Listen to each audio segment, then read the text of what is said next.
Hello, friends. I'm Samantha Simpson, and today we're going to do some yoga moves that are going to keep you feeling good in your body and able to do things so that you can be functionally mobile today and in years to come. So these movements you can incorporate into your everyday life, and I'm going to show you how. So we'll need a clear space to move and maybe a chair or a stool. All right, we'll get started seated.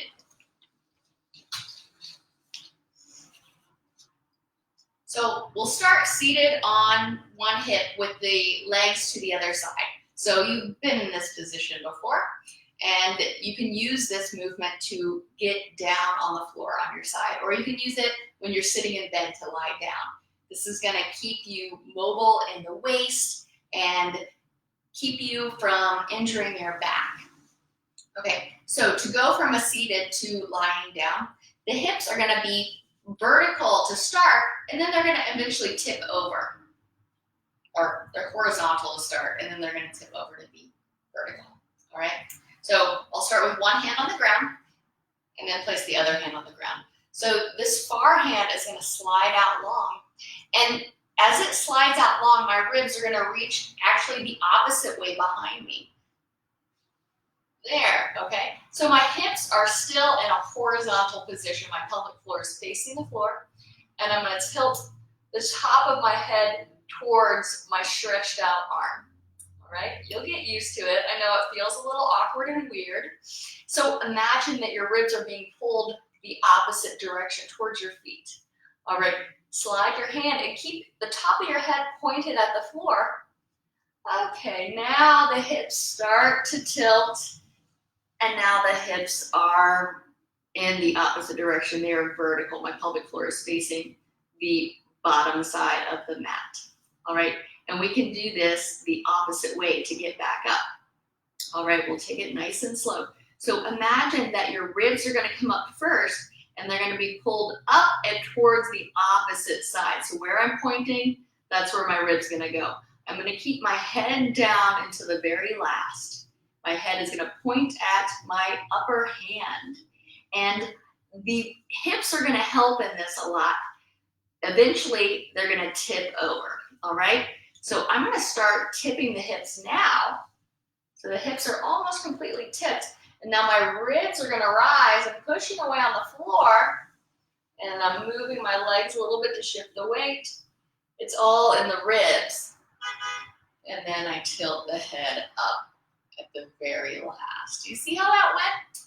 Let's try it on the other side. It takes some getting used to it. It took me a while to figure out too. But once you figure out, you realize it doesn't take any more energy than it does to lie down the regular way. So the regular way where you're used to laying down is something like this, which is fine, but it puts a lot of strain on the front part of the body, and it leaves the sides of our body from getting opened up, and you would come up the same way.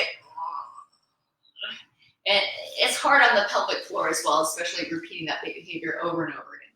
So I'm teaching you a new way to do it. It's going to bring lightness and litheness and agility to your body, and you can incorporate it in your everyday life.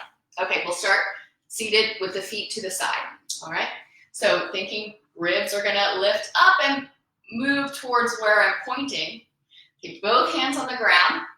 The bottom hand is going to slide out. The head points towards the bottom hand. So my hips haven't moved yet. Eventually I slide out far enough, and then they flip to where they are in the vertical position. Cool, and let's come back up the way we came. So sometimes this is harder for some people. You can use your legs here to help along the way. Yeah, and then the hips tilt. I'm staying lateral. So the ribs, okay, the head, the neck is so long here. If you can stop right here, you can really see how the head comes up last. Beautiful. So I do that when I'm getting into bed and when I'm getting up in the morning, and it helps to open up my side body, and it gives me some extra movement in the lateral part of the body. It opens up the side fascia, which doesn't get a lot of love throughout the day. All right, now we'll come into hands and knees. So from hands and knees, the knees and the feet are hip distance apart. I'm gonna push the knees away from each other, and what that does is power up the glutes. I'm gonna press the tops of the feet into the floor. So the glutes are rising, and I'm gonna fill in my rib cage so it's big and buoyant and pushing away from the floor. So the place between my shoulder blades lifts up maximum toward the ceiling. That gives me a lightness with movement, and I'll keep that all the time. All right, knees resist away from each other. Lift up, fill up the ribs, and I'm gonna float back to kneeling. So that's one way you can go from hands and knees to kneeling, and then knees press away from each other, and you can go to high knees, all right? So this can be a little bit wobbly, especially if your ankles are flat on the ground. So give it a little more balance and power. Press the tops of the feet strongly and lift the ankles. And then you feel more balanced. If that's still not enough for you, you can tuck the toes under if that feels good for you. All right, so the next series of movements is gonna be an exercise that you can practice on the reg, and it's gonna enable you to get up and down from the floor with ease. So if you need to, you can use a stool and have the stool next to you and use that to help you get up and balance you. So we're gonna shift the weight to the left, so the hip's gonna shift to the left, and I'm gonna step my right foot forward. You can use your arms, pretend like you're pressing it down into a shelf for balance, okay? So hips shift left, step forward, right foot. Now notice I didn't step it forward a lot. I stepped it forward a little bit. That's gonna give me a mechanical advantage. All right, let's pulse here a little bit just to open up the sticky areas, okay? So I'm gonna pulse the hips back. And I'm not really gonna thrust forward a lot. I don't really need to do that right now. We're working on strengthening and stretching at the same time. All right, that's enough for now. All right, tuck the back toes under, and we're gonna go up slowly like an elevator. As we go up, we're gonna energetically press the knees away from each other and keep the butt behind both knees. See my butt? It's behind both of my knees. Okay, here we go. Use your arms for balance. Press them into imaginary resistance or press them into a stool next to you. All right, knees resist. And we'll come to stand, okay? My butt is behind both knees. And we'll pulse a little bit here. The tailbone lifts, the rib cage full. Beautiful, and then step together. Nice. All right, grab your stool or your couch. We're gonna open up the backs of the legs before we go back down. All right, step wide, bend the knees, lift the tailbone, and then start to pulse open the backs of the legs. So it's a much different stretch than if you tuck the tailbone and did the same thing. So flip the hips, lift the tail, and then pulse the legs. That's gonna make these movements easier and increase your agility when getting up and down from the floor.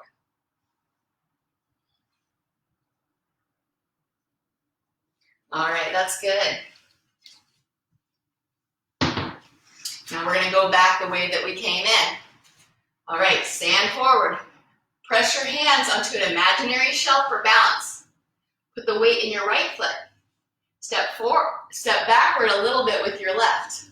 Okay, butt behind both knees. Knees energetically resist as we lower down. Good. Shift the hips to the left and take the right foot to meet. There we go. That was one side. Let's try the other side. Shift the hips to the right. Step forward, left foot.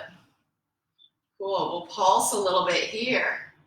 Really press into the front part of your left foot to help you pulse. Really press into the top of the back foot to keep the balance. And again, you can tuck the toes under if that feels more balanced for you right now.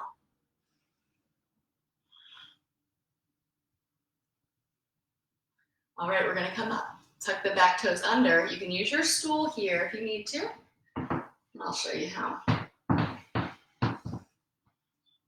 All right, knees resist. Come to stand. Step forward a little bit. So my butt is behind both knees. And I can pulse a little bit just for extra exercise. And then step forward. And then just feel. We're stepping in the front part of the foot, the heels are light. Notice I've got a slight bend in the knee. Feel more balanced that way. Slight bend in the knee, tailbone lifts, and we're standing in the front part of our foot. So let's do some steps. So step wide, narrow, narrow. On your own, thinking about stepping in the front part of your foot, keeping the knees bent.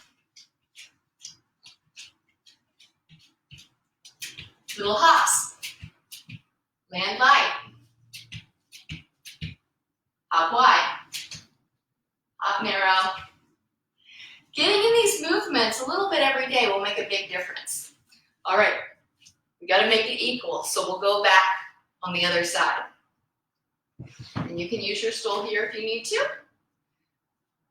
Or you could press your hands into an imaginary shelf. Okay, put the weight in your left foot. Step back a little bit right, just step back a little bit. And energetically resist the knees and lower down. So I used to work with kids for a living, and you don't know how many times I needed to do that movement on a daily basis. When I changed it from the old way into doing it like this, it changed my body. All right, step back. There we go. So it goes to show just making minor adjustments into your everyday movements can make a big difference on your health and your mobility in the long run. Thank you for watching today. Namaste.